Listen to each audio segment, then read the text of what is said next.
아멘. 감사합니다.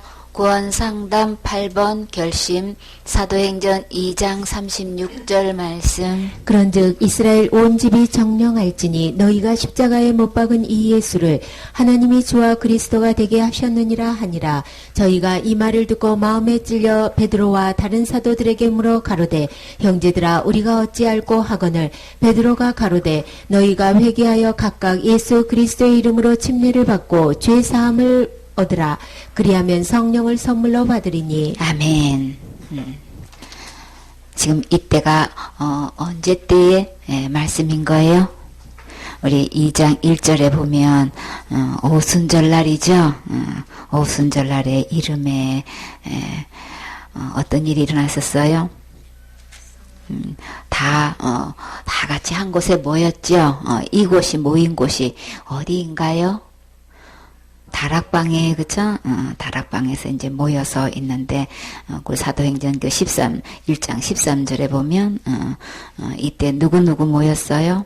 다락에 올라가니, 베드로, 요한, 야고보, 안드레, 빌립, 도마와 바돌로메, 마테와 및 알페의 아들 야고보, 셀롯인 시몬, 야고보의 아들 요다가 다 거기 있어. 누구도 있었어요? 여자들과 예수의 모친 마리아와 예수의 아우들도 더불어 마음을 같이하여 저녁 기도에 힘쓰니라. 여기서 참 예수님의 아우들이 이렇게 다 같이 한 자리에 모여서 한 마음으로 이렇게 기도에 전혀 힘쓸 수 있게 해주신 것 참 이 대목이 참 감사하지요. 그렇게 안 믿고 조롱하고 친가들과 그냥 함께 예수님을 대적하고 했던 가족들이 이렇게 결국은 다 믿고 이렇게 마음을 같이 해서 전혀 기도에 힘썼다는 것은 완전히 그냥 오로지 1절 다른 거 생각하지 않고 주님께서 이렇게 여기서 이렇게 한 곳에 이렇게 왜 이렇게 모여 있는 거예요? 주님께서 어떤 말씀을 하셨길래요? 우리 여기서 보면은 다 같이 모여서 이제 기도에 힘썼는데 다 몇 명이라 그랬어요? 모인 수가 한 120명 되더라 그랬죠. 그때 이제 베드로가 그 형제 가운데 일어서서 이제 여기서도 이제 베드로가 이제 설교를 했어요. 그 사도행전 여기서 보면 1장 4절에 보면 사도와 같이 모이사 저에게 분부하여 가라사대 누가 누구에게 이렇게 말씀하신 거예요? 예수님이 부활하셔서 이제 제자들에게 찾아오셔가지고 같이 식사를 나누시면서 그저 모일 때마다 주님은 이 하늘나라의 말씀을 계속해서 이렇게 가르치신 거 볼 수 있어요. 계속 저희에게 분부하여 가라사대 하나님 말씀을 가지고 이렇게 권면하실 때 예루살렘을 떠나지 말고 내게 들은 바 아버지의 약속하신 것을 기다리라. 아버지께서 약속하신 것이 뭔가요?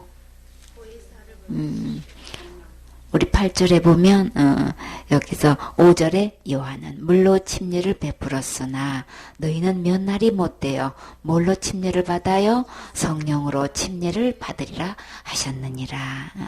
그래서 8절에 오직 성령이 너희에게 임하시면 너희가 권능을 받고 예루살렘과 온 유대와 사마리와 땅끝까지 이르러 내 증인이 되리라 하시니라.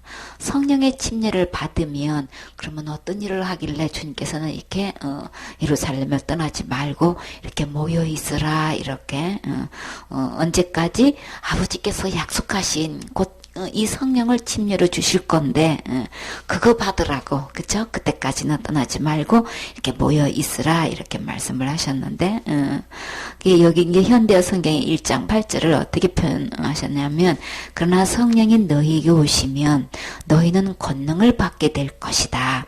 그래서 예루살렘과 온 유대와 사마리아와 땅끝까지 이르러 내 죽음과 부활을 증거하는 증인이 될 것이다.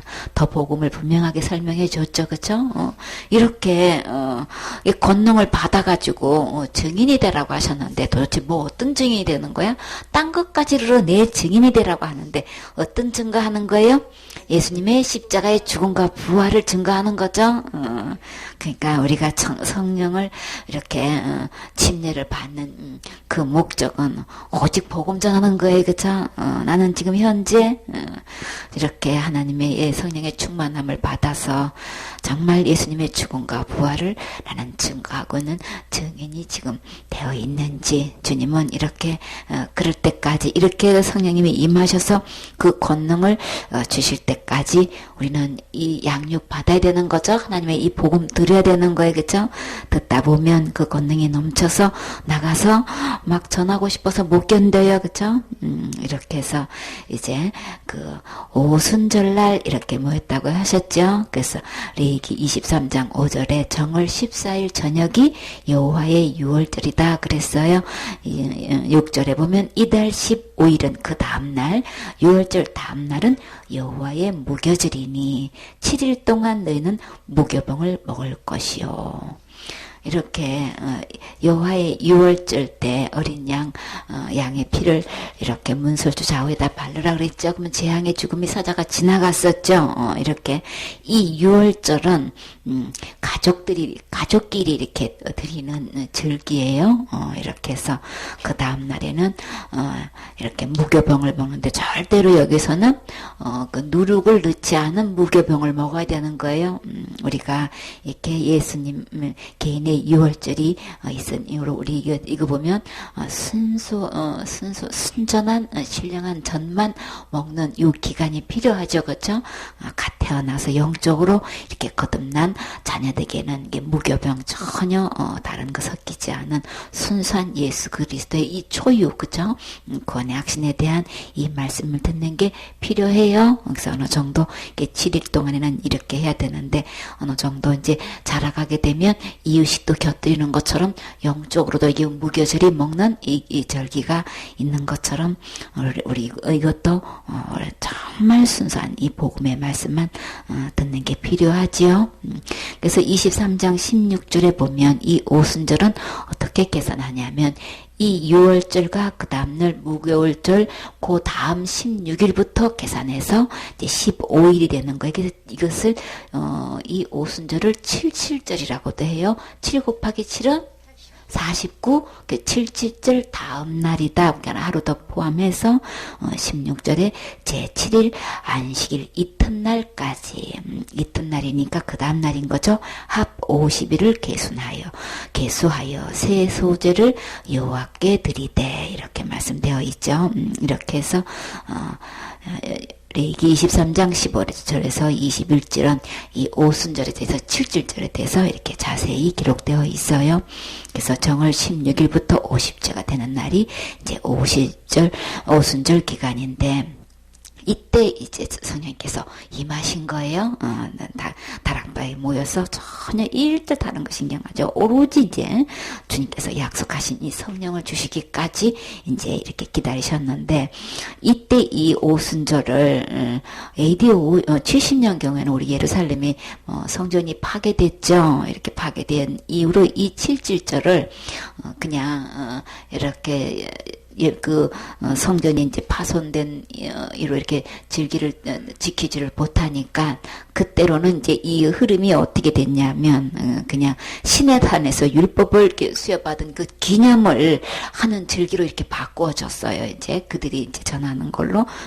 근데 이제 이 또 오순절 이후로는 이제 성령 강림절로 우리 절기 달리기 기독교 달리기 보면 그렇게 되어 있죠. 이제 이렇게 이제 기념하고 있는데 사실 이 77절은 보리를 추수할 때인 거예요. 첫 단을 드리고 첫 열매를 드리고 이제 이런 날로도 이렇게 표현을 하게 되는데 이렇게 추수에 대한 감사의 의미로 시작하게 된 건데 이제 이 오순절 성령 강림의 큰 역사로 이제 일로 인해서 이제 복음이 전 세계로 확산되는 기초가 되었지요. 그래서 사실 이 추수한 열매를 감사하기 위한 이 절기가 결국은 어떤 열매를 하나님께 영광 돌려야 될까요? 진짜 추수의 열매는 영혼 구원의 열매인 거예요, 그쵸? 이 오순절, 칠칠절, 수학절, 이렇게, 이런 모든 절기에, 진짜 열매는 하나님께, 우리 이 영혼이 구원받아서 그 영혼을 하나님께 드리는, 그런, 우리 축제가 돼야 되는 거죠. 그래서 오순절은 보리 수확이 끝난 뒤에 이제 열리게 됐는데, 처음 익은 열매의 날이라 불리는 수학절이다, 칠칠절이다, 이렇게 이야기해요. 보리 따는 드리는 날, 이후에 이제 보리 추수하고 난 다음에는 그 다음에 이제 밀을 이제 추수하게 되는데 이때가 보면 이제 그 유대 달력으로는 시완을 6일이라고 하고 오늘날 우리 달력으로는 5월 20일이라고 해요. 그래서 이게 밀 수확하는 시작하는 때다 이렇게 하는데 이 이제 오순절 날 호련히 하늘로부터 급하고 강한 바람 같은 소리가 있어 저희 앉은 온 집에 가득하며 불의 혀같이 갈라지는 것이 저희에게 보여 각 사람 위에 임하여 있더니 성령님이 이렇게 모습을 눈에 보이게끔 이렇게 형태로 나타나는 거는 진짜 참 놀라운 거죠. 그래서 저희가 다 성령의 충만함을 받고 성령이 말하게 하심을 따라 다른 방언으로 말하기를 시작하더니 이 다른 방언이 곧 어떤 방언이었나요?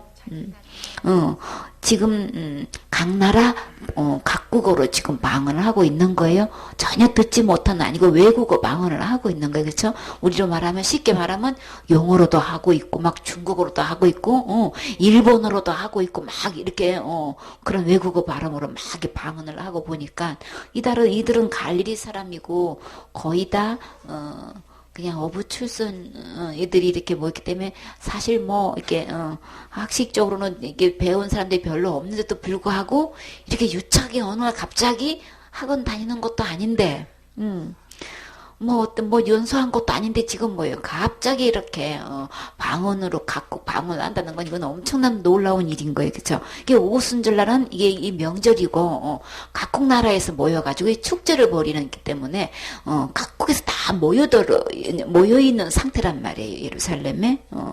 근데 이렇게 갑자기 이렇게 막 이런 엄청난 놀라운 역사가 일어나가지고 그냥 이게 방언을 막 하기 시작하니까 이게 소문이 갑자기 예루살렘에 퍼져가지고 막 일제히 모여가지고 이게 도대체 다 놀라며 의욕하여 서로 가로되 이 어찐 일이냐 하며 또 어떤 이들은 이 모습을 보고 어떻게 했어요? 그냥 어디 가나 다 두 가지 반응이 나와요. 그쵸? 조롱하여 가로되 저희가 새소리에 치였다 하더라. 그래서 이제 이런 소리 듣고 오해 듣고 가만히 있으면 안 되죠. 그때나 이때나 또 누가 일어났어요? 베드로가 11 사도와 같이 서서 소리를 높여 가로되 엄청난 막 바람 같은 막 엄청난 바람이 불고 막 불의 혀같이 이렇게 막 갈라지고 각 머리 위에 이렇게 임하는 거 보고 하니까 이렇게 또 막 그게 맞춰서 또 그냥 큰 소리로 베드로가 일어서서 이때 11 사도도 같이 딱 일었으면 굉장히 힘이 있죠, 그쵸? 일제히 우리 엄청난 수천 명이 지금 모여들어서 이 복음의 말씀을 들으려고 할 때에 우리 기본 우리 핵심 멤버들이 다 일제 똑같이 동일하게 서서 같이 응원하는 그 의미로 함께 서서 이 말씀을 대표로 베드로가 전할 때 이게 굉장히 힘이 있잖아요, 그렇죠? 이렇게 해가지고 베드로가 서서 참 베드로의 입에는 어떤 말씀이 있다고 하셨어요? 구원 얻을 말씀이 있죠. 베드로의 입에는 복음의 말씀이 있다고 했단 말이에요. 진짜 이 복음은 지금도 전하고 있을까요? 베드로가 11 사도와 같이 소리를 높여 가로되 유대인들과 예루살렘에 사는 모든 사람들아 이 일을 너희로 알게 할 것이니 내 말에 귀를 기울이라. 막 일어나는 막 현상에 거기에 빠지지 말고 그런 역사가 일어나든 안 하든 우리가 진짜 내 귀를 기울여야 할 곳은 어떤 말씀? 기록된 하나님 말씀으로 돌아와서 하나님 말씀 들어야 되는 거예요. 지금 때가 제3시면 지금 우리나라 시계로는 몇 시예요? 오전? 9시인 거예요. 그쵸? 9시에 무슨 새술에 취하냐. 지금 낮술도 아니고 새술에 취했다고 하니까 막 이 특별한 술에 먹어가지고 지금 저렇게 방언하는 거야. 막 이러니까 지금 9시밖에 안 됐는데 지금 술 먹고 지금 이렇게 이런 할 저기가 아니라는 거죠. 너희 생각과 같이 이 사람들이 취해서 이렇게 그렇게 각국 나라 방언으로 한 거 아니다. 이는 곧 선지자 요엘로 말씀하신 것이니. 이 지금 성령 충만해서 일어나는 이 모든 방언하고 막 성령의 역사가 일어난 이 모든 것은 어떤 거라는 거예요. 성령께서 약속하신 것, 예수님께서 약속하신 것. 그래서 모이라고 예루살렘에 떠나지 말라고 한 그 말씀 어디에 있어요? 요엘서에 이 말씀이 있다는 거예요. 요엘서 어디에 있어요? 2장 28절에서 32절에 나오는 이 말씀이 드디어 이 예루살렘은 오순절날 이 절기 때 이 약속하신 것이 틀림없이 이렇게 예, 약속하시는 거 봐요. 다시 힘들어서 어느 때까지니까 근데 응답하셔서 기름 부어서 정말 예루살렘과 유대에 온 이스라엘 왕으로 이렇게 취임식하는 날 왔지요. 아들랑 그래서 얼마나 이래저래 죽게 되면서 고생하고 막 너무 힘들어서 주님 언제까지 훈련이 계속되는 거예요. 했지만 주님의 약속의 때에 그대로 응답하신 것처럼 예루살렘을 떠나지 말고 주님께서 약속하신 거 주실 때까지 기다리라라고 했더니 그래서 120명이 일찍 그때까지 이렇게 주님이 승천하시고 계속해서 이렇게 모여서 저녁 기도에 힘쓰고 주님 오실 그날 그 약속해 주신다는 믿음을 가지고 기다렸더니 진짜 이렇게 약속하신 것 이루어 주셨어요. 그래서 요엘로 말씀하신 것이 것이다. 이 현상은 새술에 취해서 그런 거 아니고 이게 선지자가 예언한 대로 그대로 이루어진 거다. 하나님이 가라사대 말세 내가 내 영으로 모든 육체에게 부어주리니. 이 어떤 영인 거예요? 성령님이신 거죠. 너희 자녀들은 예언할 것이요. 너희 젊은이들은 환상을 보고 너희의 늙은이들은 꿈을 꾸리라. 그때에 이때는 내 이 영으로 내 남종과 여종들에게도 부어준다고 하시는 거예요. 그렇죠? 저희가 예언할 것이요. 참 얼마나 감사해요. 그렇죠? 그러니까 지금 이 다락방에서 이렇게 성령님이 임하셔가지고 막 방언도 하고 예언도 하고 환상도 보고 막 맞고 비전도 보여주고 막 지금 이렇게 남종 여종 할 것 없이 지금 이렇게 제자들의 11명이 일찍 일어나가지고 함께 베드로가 설교할 때 일어선 것처럼 그러면 이 120명은 거의 이 가족 단위로 많이 모였겠죠. 그렇죠? 그 중에 이렇게 또 예수님을 이렇게 따라다녔던 사람도 있을 거고 그 120명 중에서 또 남종도 있을 거고 여종도 있을 거고 근데도 남종 여종 할 것 없이 이렇게 똑같이 예언도 하게 하고 방언도 하게 하고 환상도 보게 하고 이렇게 놀랍게 지금 막 비전도 보여주고 이제 막 이런 역사가 막 일어나니 진짜 주님은 똑같이 사랑하셔서 이렇게 신분을 초월해서 이렇게 똑같이 이 하나님의 영을 부어주셨다는 거는 이 엄청난 역사인 거예요. 그렇죠? 그 시대에 종이 있는 시대에 이렇게 똑같이 동일하게 하나님의 선물을 주셨다는 것은 참 놀랍죠. 요엘서에 어떻게 예언하셨나요? 그 후에 내가 내 신을 만민에게 부어주리니 너희 자녀들이 장래일을 말할 것이며 너희 늙은이들은 꿈을 꾸며 너희 젊은이들은 이상을 볼 것이며 그때 내가 또 내 신으로 남종과 여종에게 부어줄 것이며 이렇게 예언하신 대로 진짜 그대로 일어났죠. 그쵸? 우리에게 주신 이 비전 우리 훈련이 길은 것 같고 자꾸 미뤄지는 것 같아도 주님 때에 반드시 이루어 주셔요. 그쵸? 그럼 우리는 지금 현재 준비되어 있어야 되는 거죠. 주님이 언제 어느 때 어떤 영혼을 붙여줘도 우리는 이 복음 전할 수 있는 그래서 그들을 정말 진리 가운데로 잘 순전한 이 말씀 복음의 말씀으로 양육할 수 있는 이 그릇이 준비되어 있어야 되는 거죠. 그래서 베드로가 일어서서 이 말씀을 근거로 그때 때에 예언하신 이 말씀이 지금 현재 이루어진 거다. 지금 일어나는 이 모든 역사와 현상은 이 요엘 선지자가 이렇게 예언한 그대로 이루어지는 거다. 그러니까 지금 일어나고 있는 이 역사는 예수님께서 약속하신 것을 지금 이루신 거죠. 지금 오전 9시인데 이들이 지금 세술에 취한 게 아니고 성령의 충만함을 받은 것이다. 이렇게 설교를 하면서 그런즉 이스라엘 온 집이 정령할지니 너희가 십자가에 못 박은 이 예수를 어떤 예수? 하나님이 주와 그리스도가 되게 하셨느니라. 이 예수는 어떤 예수님인 거예요? 우리 지옥 갈 모든 죄에서 권하신 예수님이신 거죠. 오직 우리를 이래서 이 예수님이 주와 그리스도가 되게 하셨다는 것은 어떤 예수님이신 거예요? 죽음을 이기신 분이신 거죠? 사망 권세를 이기신 분이신 거예요? 지옥 갈 모든 죄를 이기신 분이시다. 너희가 그들을 갖다가 참남하도다 막 하나님의 아들이라고 그러고 자기가 하나님이라고 막 이렇게 얘기한다고 뭐 증인을 더 될 게 뭐 있냐 이래가지고 막 어떻게든 예수님을 죽이려고 하고 빌라도가 다 그냥 살려주려고 아무리 애써도 그냥 어떻게든 이렇게 해가지고 십자가에 못 박지 않으면 당신은 그냥 가이사의 충신이 아니다 이렇게 막 반역자로 몰고 막 이렇게 해가지고 어떻게든 이렇게 십자가에 못 박은 이 예수는 누가 살리신 거예요? 하나님이 주와 그리스도가 되게 하셨느니라.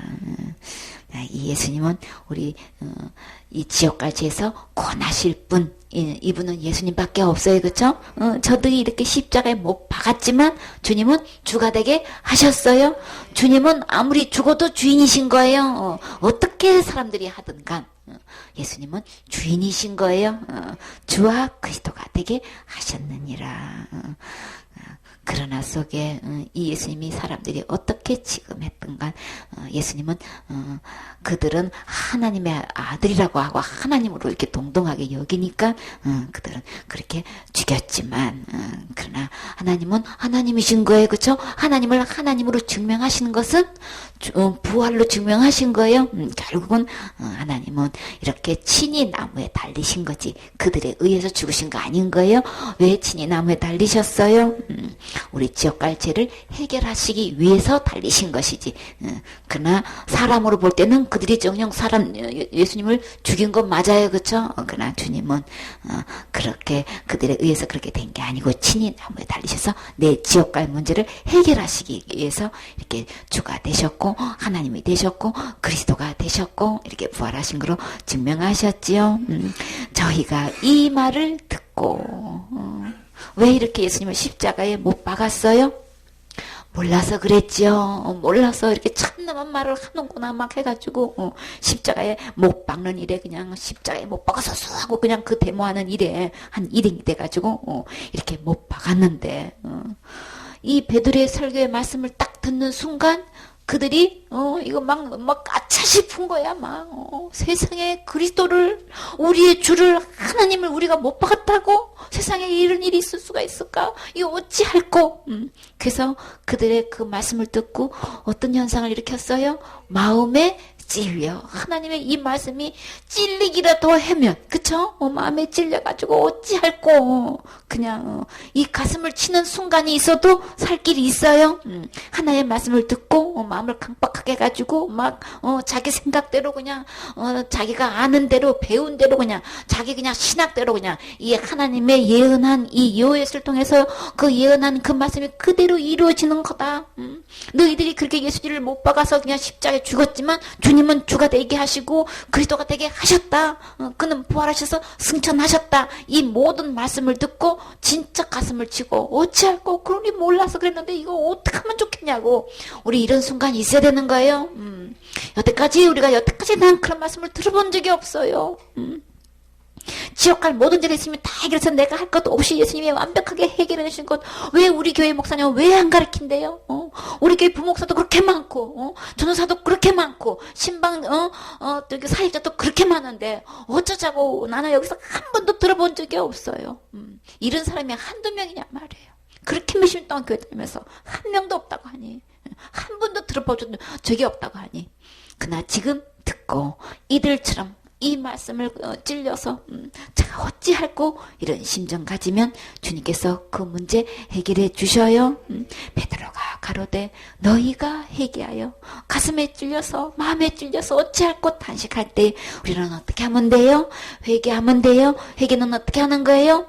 이 예수께로 돌아오는 거예요. 말씀으로 돌아오는 거예요. 이미 예언하신 이 말씀 그대로 이루신 이 주님께로 돌아오면 되는 거예요. 회개하여 각각 회개하는 거예요. 각각 누구에게로? 예수 그리스도의 이름으로 침례를 받고 예수님의 이름으로, 예수님의 이름의 뜻은 우리 죄를 해결하신 분이에요. 자기 백성을 저희 죄에서 해결하신, 구원하신 분이시라고요. 죄에서 구원하신 분은 예수님 뿐인 거예요. 이 예수님의 이름으로 침례를 받는다 그랬어요. 침례 받는 것은 예수님이 십자가에 못 박히신 것은 누구 죄 때문에? 내 죄 때문에. 내 죄 때문에 예수님이 십자가에 돌아가셨습니다. 그게 믿어지시나요? 진짜 예수님이 친히 나무에 달리신 것은 내 죄를 해결하시기 위해서 죽으셨습니다. 이게 믿어지시냔 말이에요. 그래서 예수님과 함께 십자가에 못 박으면, 그러면 예수님과 함께 죽은 거죠. 예수님과 함께 못 박은 사람은, 죽은 사람은 예수님과 함께 부활해요. 그래서 침례는 예수님과 함께 죽고 장사진 내고 부활하는 게 이게 침례인 거예요. 그럼 예수님은 내 죄 때문에 죽으셨습니다. 이게 믿어진 사람은 함께 장사되고 함께 부활할 날 와요. 그래서 예수님의 이름으로 침례를 받으라. 그 고백은, 그 침례를 받는 이유는 예수님이 내 죄 때문에 죽으셨다는 거, 이게 신돼야 되는 거예요. 이게 고백되어져야 되는 거예요. 이게 믿어져야 되는 거예요. 누가 뭐래도 예수님이 십자가에 죽으시면 내 지옥 갈 모든 죄 때문에 죽어주셨습니다. 이게 믿어지시나요? 이게 고백되어지시나요? 그러면 뭘 받을 수 있어요? 이 믿음, 예수님의 이름으로 이렇게 침례를 받게 되면 그에게 주님은 무엇을 주시려고요? 죄사함을 얻으라. 예수님의 이름으로 이렇게 침례를 받게 되면, 그런 믿음을 갖게 되면 우리는 어떤 죄사함을 받는 거예요? 지옥 갈 수밖에 없는 이 죄, 613가지의 그 율법을 보면 우리는 그저 화 한 번만 해도 지옥 가는 거고, 욕 한 번만 해도 지옥 가는 거고, 거짓말 한 번만 해도 지옥 가는 거고, 안식일 한 번만 안 지켜도 지옥 가야 되는 건데, 우리는 무슨 수로 이 지옥까지를 면할 길이 없단 말이에요. 그쵸? 아무리 힘쓰고 애쓰고 부르짖기도 하고 금식해도 이거는 지옥까지는 우리가 스스로 해결할 수 없어요. 율법대로 하면은 손이 잘못하면 손 찍어버리라 그랬어요. 발이 잘못하면 발을 찍어버리고, 눈이 잘못하면 눈을 빼버리라 그랬어요. 그러니까 우리는 이 율법에 의한 죄를, 죄값을 우리가 지불할 수가 없는 거예요. 그쵸? 결국은 우리는 죽는다는 얘기잖아요. 그래서 할 수 없는 그것을 우리 주님이 십자가에서 죽어주셨어요. 그렇게 해서 우리 지옥까지를 다 용서해 놓으셨단 말이에요. 십자가에서 죽으심으로 그 지옥까지를 다 용서해 주시고 우리에게 어떻게 하시는 거예요? 이 제사함을 얻어라. 제사함을 받으라. 지금 회개해라. 주님께로 오면은, 주님께로 가면 뭐 주시는 거예요? 이렇게 내가 예수님께서 십자가의 죽음과 부활을 통해서 내가 지옥까지를 다 용서해 놓았다. 깨끗하게 해 놓았다. 다 해방시켜 놓았다. 이 율법에 의한 법적으로 된 것을 완전히 해방시켜서 하늘나라 법, 은혜의 법, 믿음의 법으로 완벽하게 해방해 주시고, 법적으로 보장하는 뭐를? 제사함을 주시려고 지금 돌이켜서 예수님께로 오라고 지금 베드로는 설교하고 있는 거예요. 지금 이 순간에도 주님이 지금 설교하고 계시는 거예요. 말씀하고 계시는 거예요. 예수님께로 돌아오면 이미 지옥 갈 모든 죄를 다 용서해 주시고 이 선물 주시려고 하셔요. 회개하세요. 예수님께로 돌아오세요. 말씀으로 돌아오세요. 신학으로 하고 교리로 하고 전통으로 하고 학술로 얘기하면은 아직도 구원 이뤄가는 거라고, 구원 받은 사람은 큰 죄지면 잃어버린다고, 이 학술로는 뭐 칼빈주의냐 알미니언주의는 아무리 학자적으로 이야기해도 아직도 구원 받은 거 아니야. 그러나 성경에서 보면 이미 다 죄로부터 다 구원해 놓으시고 선물로 지금 우리에게 제사함을 얻으라 하고 지금 주셔요. 이거 지금 받으면 되는 거예요. 그러니까는 학술로 가지 마세요. 신학으로 가지 마세요. 말씀으로 오셔야 되는 거예요. 말씀에 보면 이미 예수님이 다 해 놓으셨어요. 그리고 제사함을 지금 선물로 지금 받으라고 지금 얻으라고 지금 하고 계셔요. 만약에 주님께서 진짜 십자가에서 죽으신 그 죽음이 지옥갈 내 죄 때문에 죽으셨다는 거 믿으셔서 그 예수님이 내 죄 때문에 죽어주신 거구나. 이미 그 죄를 다 용서해 주셨구나. 이게 믿어진 사람은, 그래서 그 제삼을 받은 사람은 주님은 또 어떤 선물을 주셔요? 그리하면 이 제삼을 얻게 되면 어떤 선물로 주셔요? 성령을 선물로 받으리니. 이 하나님의 영을 주인이시라면서 주와 그리스도가 되게 하셨다 그러셨죠? 이 예수님이 나의 주인이 되려면 어떻게 주인이 되냔 말이지. 영으로 찾아오셨어요. 하나님께서 선물로 이 부활하신 주님을 선물로 주셨어요. 그 선물이 거룩한 영, 성령님이신 거예요. 영으로 찾아오신, 몸으로 오셔서 십자가에서 죄값을 지불하시고 부활하신 그 주님은 성령님으로 우리에게 오셔서 각자에게 이렇게 다락방에서 기도하고 있는 이들에게 각자에게 불의 혀같이 각자에게 임하셨다고 하셨죠.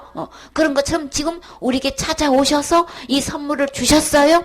그 성령을 선물로 주신 이 성령님이 나에게 찾아오셔서 지금 문을 두드리고 계셔요. 내가 네 모든 죄 다 해결해놨다. 다 깨끗하게 해놨다. 제삼 해놓았다. 제삼도 받으면 나를 주인으로 모실 수 있어. 주인 자리에 내가 갈 수 있어. 우리 마음이 이 죄로 인해서 너무나 더러워진 것, 예수님께서 깨끗하게 해놓으신 것 믿으면 우리 마음이 깨끗하게 된다 그랬죠. 믿음으로 깨끗하게 되는데, 그래서 이것을 믿음으로 받으면, 죄삼 받으면 그 다음에 내 안에 성령을 모실 수 있게끔 깨끗하게 되는 상태인 거예요. 그렇죠?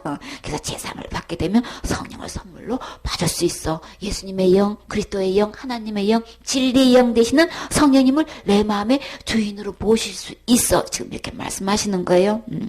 이렇게 해서 베드로가 일어서서 그 오순절날 각국으로 이렇게 방언하고 예언하고 막 환상 보고 막 비전을 이야기하고 하니까 이렇게 너무나 많은 사람들이 막 모여 들어가지고 있을 때에 일어서서 한 설교 말씀 동일하게 지금도 말씀하고 계셔요. 그 예수님은 십자가에 그 못 박히신 예수님은 그 누구 죄 때문에? 내 죄 때문에, 내 죄 때문에 못 박히셨다. 그리고 죽으셨고 또 부활하셨다. 부활하심으로써 모든 죄가 완벽하게 다 지불되고 계산됐다는 것, 해결되셨다는 것 증명하셨지요. 그래서 그 주님이 지금 나에게 찾아오셨어요. 이 예수님을 믿고 마음에 모시면 제사함도 받고 성령을 선물로 받을 수 있어요. 그렇기 때문에 지금 오늘 기회가 있는 거죠. 나는 어떻게 결심할 것인가? 이 예수님을 마음의 주인으로 모시고 제사함 받고 정말 성령님을 마음에 모셔서 내 안에 그리스도가 주가 되게 하실 건가? 구세주로 모실 것인가? 오늘 결심하면 이 역사가 나에게 이뤄져요. 이 다락방에서 일어났던 이 동일한 역사가 누구에게도 일어났다고 했어요? 고넬료 가정에도 일어났다고 했죠. 이 다락방에서 오순절 때 일어났던 이 역사가 어느 집에서도 이런 역사가 없는데, 이와 같은 동일한 역사가 어떻게 고넬료 가정에 이렇게 동일하게 그 역사가, 그러니까 그 순간 베드로가 말하는 순간에 막 예언도 하고 방언도 하고 막 환상도 보고 막 꿈도 꾸고 막 지금 막 그 역사가 막 동일하게 일어났다는 얘기잖아요. 그렇죠? 그냥 엄청난 역사인 거예요. 그냥 고넬료가 복음을 모르는 상태에서 그대로 그냥 기도하고 그저 구조하는 일에 온 가족이 한 마음 한 뜻으로 그 일에 기쁨으로 이렇게 하고 있는 그 가정이 너무나 귀한 거예요. 그렇죠? 그 가정에 이렇게 베드로를 보내주셔가지고 그 복음을 듣고 온 가족이 권 받게 한 것 말도 진짜 엄청난 역사인데, 어떻게 성령님이 그 다락방에서 이렇게 일어났던 그 동일한 역사가 그 고넬료 가정에 일어났냔 말이에요. 이거 진짜 엄청난 축복인 거죠. 그쵸? 이 동일한 역사가 일어나서 그 가정에 온 가정이, 그때도 종이 있던 시대잖아요. 그쵸? 그 고넬료 가정에 있는 남종이든 여종이든 뭐 친척이든 지금 친구들도 동일하게 이런 체험을 동일하게 하고 구원도 동일하게 받고, 참 고넬료가 그렇게 하는 거 주님이 그에 맞게 주님이 막 진짜 넘치도록 축복해 주신 거 맞지요? 이렇게 복음을 모르는 가운데서 나름대로 이렇게 신앙생활 열심히 해오시고 충성 봉사해 오셨으면 주님께서는 제일 주고 싶어 하시는 응답이, 축복이 뭐예요? 이 복음 듣고 구원받게 하시는 거예요. 이렇게 하니까 이 복음 듣고 다 같이 천국 가셔야 되겠지요. 열심히 충성봉사 헌신했는데 들려주는 사람이 없어서 복음 들려주는 사람이 없어서 나에게는 한 명도 그렇게 말해주는 사람이 없었어요. 그래서 오늘 들려주시는 거예요. 그렇게 해서 정말 구원받고 이 성령의 충만함도 받고 이렇게 권능을 받아가지고 이제 그 입으로 이제 진짜 구제는 어떤 구제를 해야 될까요? 영 구원해야 되는 거죠. 이 고넬료가 지금까지는 복음을 몰라서 불쌍한 이웃들을 구제하는 일에 정말 온 가지기 힘을 썼는데 이제는 그 구제 함께 모두 전하겠어요? 만나는 사람들마다 그 구제품을 나눠줄 때마다 뭘 전하겠어요? 복음을 안 전할 수가 없죠. 고넬료는 이제 그 다음부터는 이제 복음의 용사가 돼가지고 복음 전하기 얼마나 귀하게 온 가족이 귀하게 쓰임 받았겠냔 말이에요. 진짜 너무 감사하죠. 그래서 지금까지 구제하는 일에 이웃 돕는 일에 선교하는 일에 이렇게 봉사하는 일에 이렇게 열심을 다해 오셨으면 이 예수님 만나서 구원받고 복음 전하는 일에 일꾼 되셔야 되겠지요.